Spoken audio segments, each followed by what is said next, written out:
NICU में रखा था, तो वहाँ NICU में उसको 1 महीना रखा था और वो मेरे लिए सबसे ज़्यादा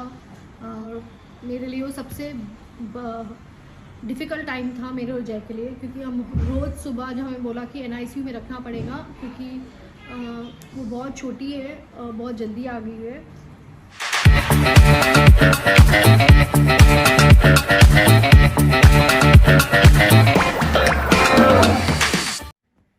हाय गाइस, मैं आ गई हूँ हमारे चैनल पे, क्योंकि मुझे बहुत सारे मैसेजेस आए थे कि मुझे आप लोग सब चाहते हैं कि मैं आऊँ और अपनी प्रेगनेंसी, अपना तारा के बारे में शेयर करूँ, अपने तीनों बच्चों के बारे में शेयर करूँ कि मैं कैसे अपना दिन निकालती हूँ, उनकी हेल्थ, उनकी डाइट, जो कि मैं इस चैनल के थ्रू शेयर करूँगी।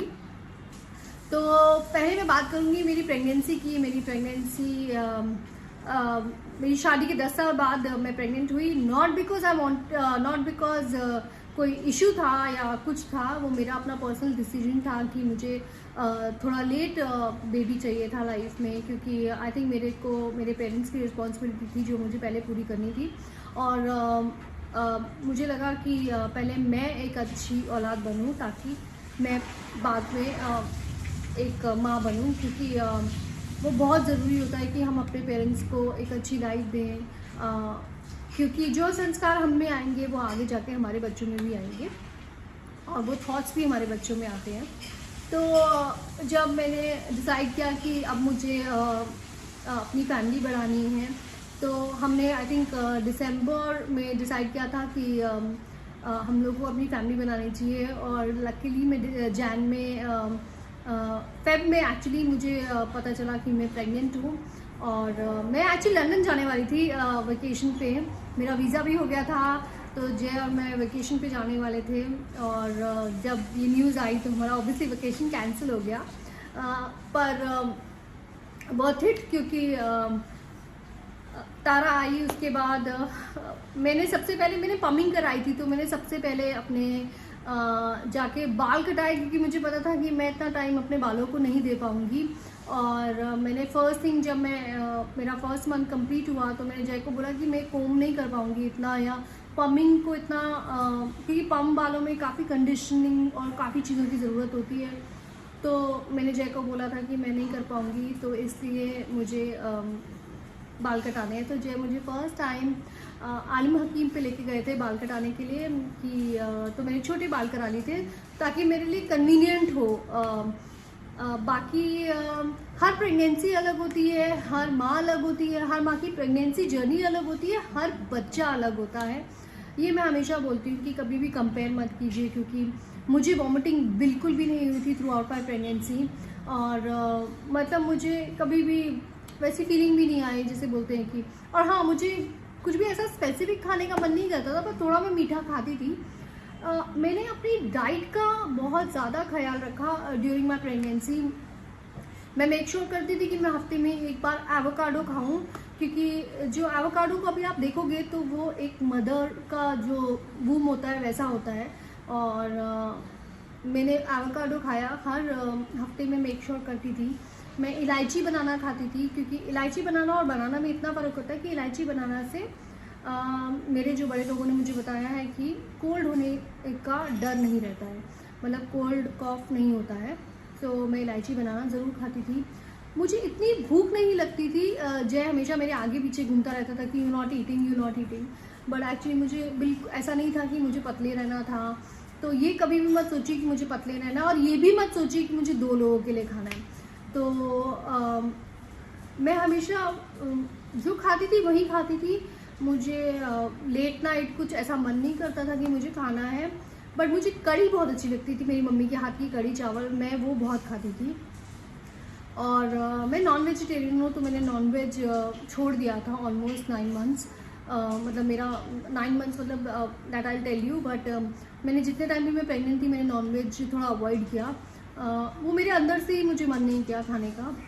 बाकी मैं पालक बहुत खाती थी, मैं ग्रीन वेजिटेबल्स, दलिया, खिचड़ी, मैंगोज़ का सीज़न आया था तो मेरे को बहुत मैंगोज़ खाने का मन करता था। तो मैंगो मेरा फेवरेट है। तो मैंने डॉक्टर से पूछा था, डॉक्टर ने बोला था एक मैंगो वंस अ वीक।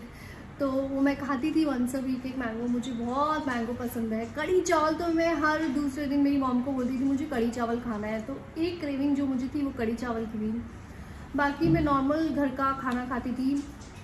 मेरी मॉम मेरे साथ रहती थी ताकि वो खाने में मेरी हेल्प कर सकें।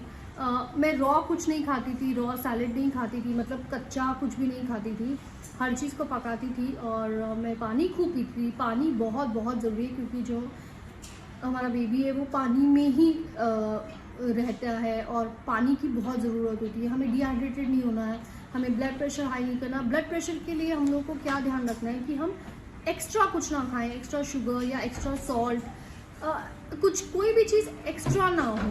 तो इसलिए मैंने बोला मैं बहुत ही ध्यान से जो भी खाती थी ना, बहुत ध्यान से खाती थी कि मुझे हाँ इतने की ज़रूरत है, इतने की ज़रूरत है, इतने की ज़रूरत है, और वो मेरे लिए कितना ज़रूरी है।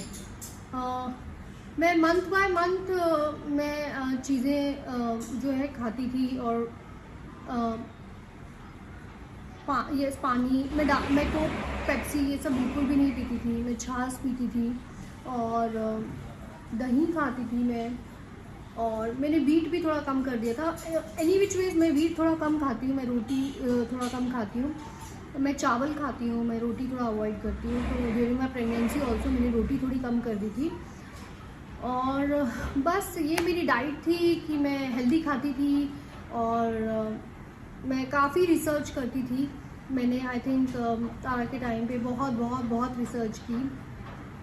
और बस मैं जब भी डॉक्टर के पास जाती थी मैं बहुत ही एंशियस रहती थी कि पता नहीं क्या होगा, अब क्या होगा, अब क्या होगा।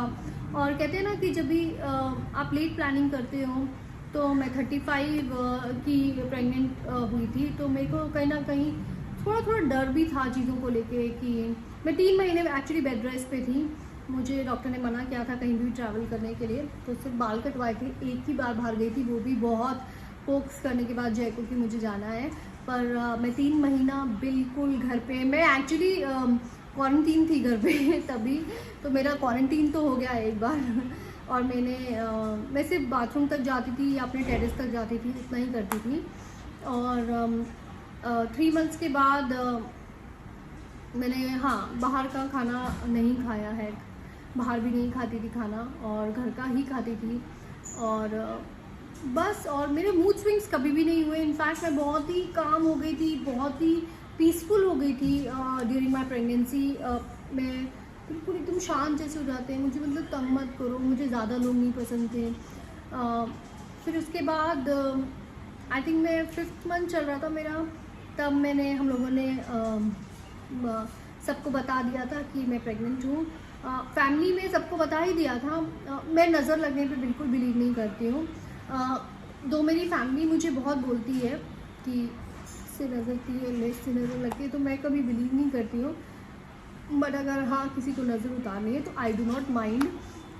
बट मेरा थोड़ा सिंपल है। मैं जब प्रेग्नेंट भी हुई थी तो भी मैंने सबको अपनी फैमिली में बता दिया था कि मैं प्रेग्नेंट हूँ। 5th मंथ मेरे फैंस और मेरे मतलब मेरा जो वर्ल्ड है, मेरा माई विच का जो वर्ल्ड है पूरा, उसको मैंने बताया था।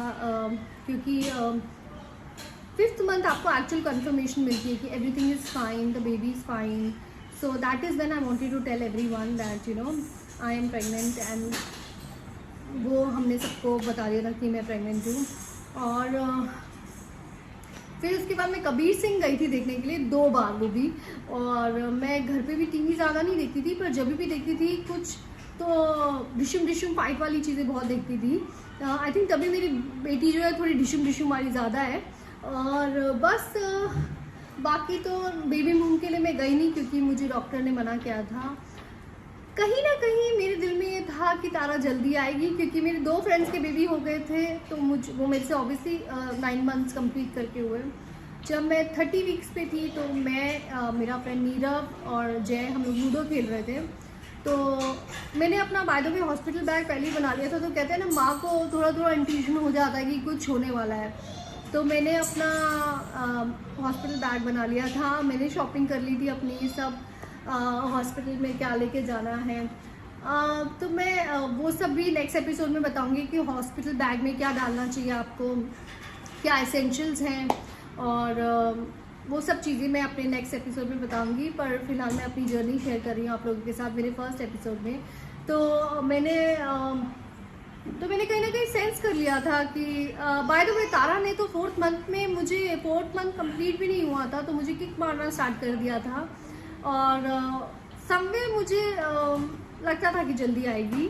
और सबसे बेस्ट पार्ट अबाउट सोनोग्राफी था जो मैं आप लोगों के साथ शेयर करूंगी कि तारा ने हम लोग को नमस्ते किया था, जो अभी भी करती है। उसने हमें नमस्ते किया था, एक बार उसने हमें ये भी किया था, तो वो मेरे लिए बहुत ही क्लोज मेमोरी है, मेरे लिए बहुत ही इमोशनल मेमोरी है मेरे लिए। और उसके बाद बस 30 वीक्स से तो मैं लूडो खेल रही थी मेरे बेस्ट फ्रेंड नीरव के साथ और जय के साथ, और मैं जीत गई थी। बट ऑब्वियस मैं लूडो में जीत जाती हूँ, और जब भी मैं जीत गई थी उसके बाद मुझे सडनली लगा कि कुछ ऐसे ना like leakage type, water leakage feel हुआ। और मैंने जय को बुलाया कि ये इतना सारा पानी कहाँ से आ रहा है, you know something wrong, you know. तो मैंने अपनी रिसर्च में पढ़ भी लिया था कि वाटर ब्रेक होता है, you know, and then you have to rush to the hospital, you have time.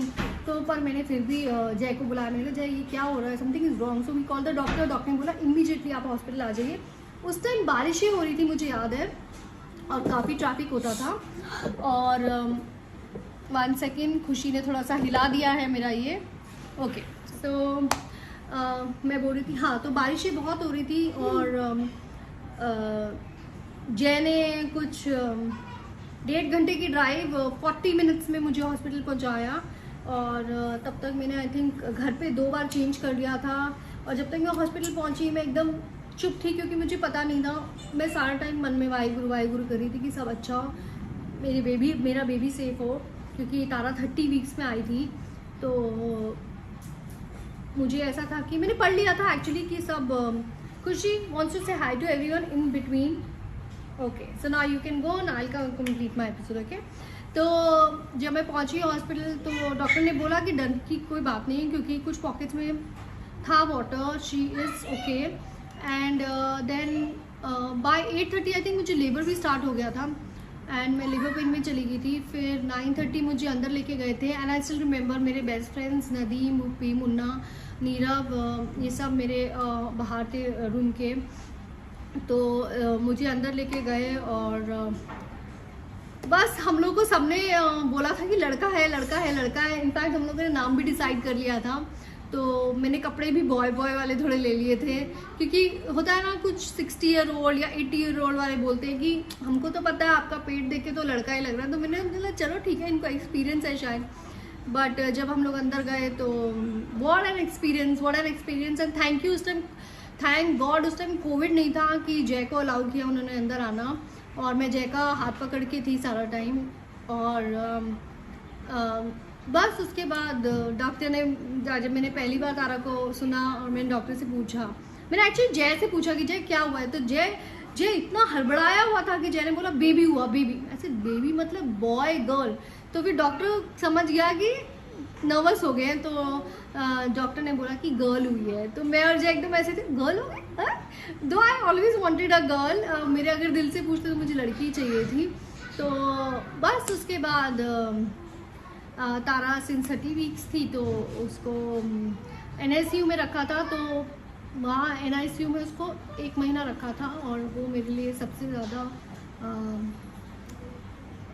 मतलब एक होता है कि स्ट्रेंथ गेन करनी होती है, you have to be strong. और मेरे लिए वो सबसे डिफ़िकल्ट टाइम था मेरे और जय के लिए, क्योंकि हम रोज़ सुबह जब हमें बोला कि NICU में रखना पड़ेगा, क्योंकि वो बहुत छोटी है, बहुत जल्दी आ गई है।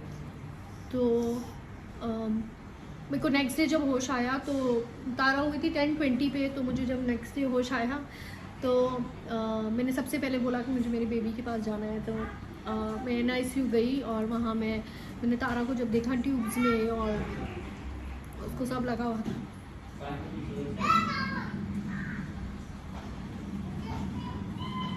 तो वो मेरे लिए सबसे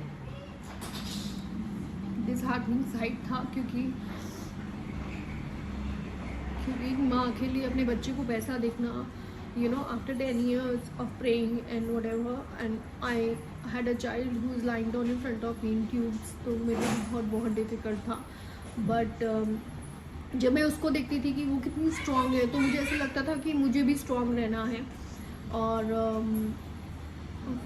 फिर हमारी जर्नी ये होती थी कि हम 7 बजे सुबह उठते थे और तारा के पास पहुँचते थे 7:30, क्योंकि उसको फीड करना होता था. और पहले तो वो मेरा फीड ले ही लेती थी, पर इवेंचुअली एक हफ्ते के बाद उसको देना स्टार्ट किया. पहले तो वो मेडिसिन में थी, तो पर फिर भी मुझे डॉक्टर बोलते थे कि मुझे पम्प करना बहुत ज़रूरी है, सो दैट मैं वो रोटेशन में आ जाऊँ, क्योंकि मेरी बॉडी प्रिपेयर नहीं थी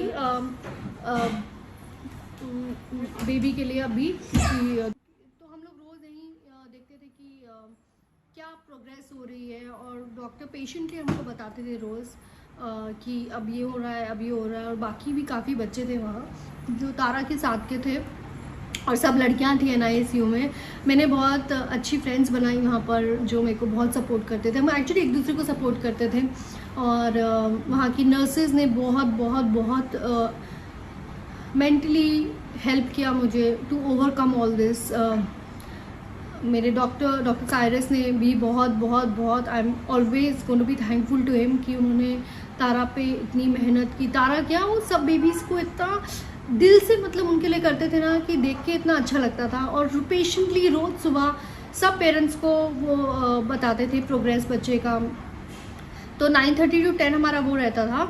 फिर 10 o'clock मुझे चाय पीना था, तो चाय पीने के लिए हम कैंटीन आते थे वापस. और फिर वापस हम लोग अपना जाते थे तारा के पास, क्योंकि मुझे फिर से पंप करना होता था तारा के लिए. और उसके बाद मुझे एक्चुअली डॉक्टर नर्सेज वहाँ बोलते थे कि आप रेस्ट करो, बट होता है ना दैट मन नहीं करता है जाने का. हम लोगों ने पास में ही वहाँ पर रूम लिया था, ताकि हम ब्रीच कैंडी में थे, जो हमारा घर बहुत दूर है ब्रीच कैंडी से, तो हम वहाँ से ट्रैवल ईजी हो जाए हमारा. तो हम दोनों actually most of the time Tara के पास रहते थे. जय काफ़ी तारा के पास बैठ के बातें करते थे. तो बाकी तो वो हमारी एक जर्नी जो थी वो काफ़ी डिफ़िकल्ट टाइम था. बट कहते हैं कुछ अच्छा करो तो अच्छा ही होता है तो लाइफ में. तो आई थिंक काफ़ी लोगों की ब्लेसिंग्स और काफ़ी लोगों का प्यार जो था, वो तारा जो थी, डॉक्टर ने बोला कि एक हफ्ते पहले डिस्चार्ज से पहले बोल दिया कि you can take Tara home. और आई स्टिल रिमेंबर हमारी एनिवर्सरी थी 9 सितंबर. हमने डॉक्टर को बोला कि हमारी एनिवर्सरी है 9 सितंबर, and this is the best gift we can get. तो तारा को हम घर लेके आए, और बस हमारे घर में जॉय था. और हम बहुत केयरफुल थे तारा को लेके, क्योंकि तारा जब घर आई थी तो तारा 36 वीक्स की थी एक्चुअली, एंड 2 kgs की हो गई थी. 2 kgs में डिस्चार्ज दे देते हैं हॉस्पिटल से. और उसके बाद मेरा पूरा जो था कि मैं तारा का वेट अच्छा गेन करे, वेट ताकि वो नॉर्मल बेबीज़ के उसमें आ जाए रैंक में, क्योंकि नॉर्मल बेबी जब पैदा होते हैं तो 2.5 से 3.5 किलो 4 किलो तक होते हैं. और जब तारा पैदा हुई थी तो तारा 1 kg 300 grams की थी. But I salute this girl, not because she is my child, but she is the most strongest girl, and she gave us strength. उसने हमको स्ट्रॉन्ग बनाया लाइफ में. और आज जब मैं उसको देखती हूँ तो मुझे बहुत खुशी होती है देखकर कि जितना हम उसको चाहते थे हमारी लाइफ में आए, उसने भी उतना ही चाहा. And by God's grace we have Tara in our life, and we are very thankful to God and everyone. And yes, this is my journey. तारा घर आ गई, और उसके बाद जो मैंने उसका ध्यान रखा और जो मैंने किया उसके साथ, उसकी हेल्थ को ठीक करने के लिए और सर्दी से बचाने के लिए, क्योंकि बारिशों का मैंने आपको बोला था मौसम था तो थोड़ी ठंडी थी. तो बहुत कुछ किया, बहुत कुछ सीखा, बहुत कुछ गलत भी किया. तो वो सब मैं आपसे शेयर करूँगी अपने नेक्स्ट एपिसोड में. Till then keep loving us and keep blessing us and Tara and all my babies, Khushi, Rajveer, and I just wanted to say one more thing which I forgot, कि जब मेरे को कुछ injections लगते थे बीच में, तो उस टाइम पे मेरा खुशी ने बहुत बहुत साथ दिया है और वो मेरा हाथ पकड़ के बैठी रहती थी कि मम्मा I am there, you no.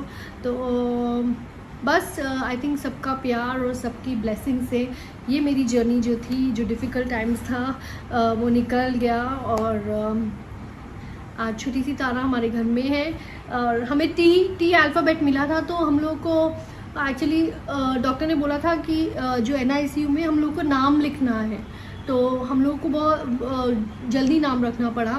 तारा मेरी नानी का नाम था, तो मैंने जब टी आया तो मैंने कहा, और मुझे थोड़ा इंडियन नाम रखना था, तो इंग्लिश इंडियन बोथ है तारा। तो आई होप आप लोग को तारा नाम अच्छा लगे उसका, और आप खूब सारा प्यार देना उसको और खूब सारी ब्लेसिंग्स उसकी लाइफ के लिए। And I love you guys, and I'm going to share more things about Tara's journey, my journey as a mother, और मैं कैसे कैसे क्या क्या करती हूँ, तो उसके लिए नेक्स्ट एपिसोड सी यू।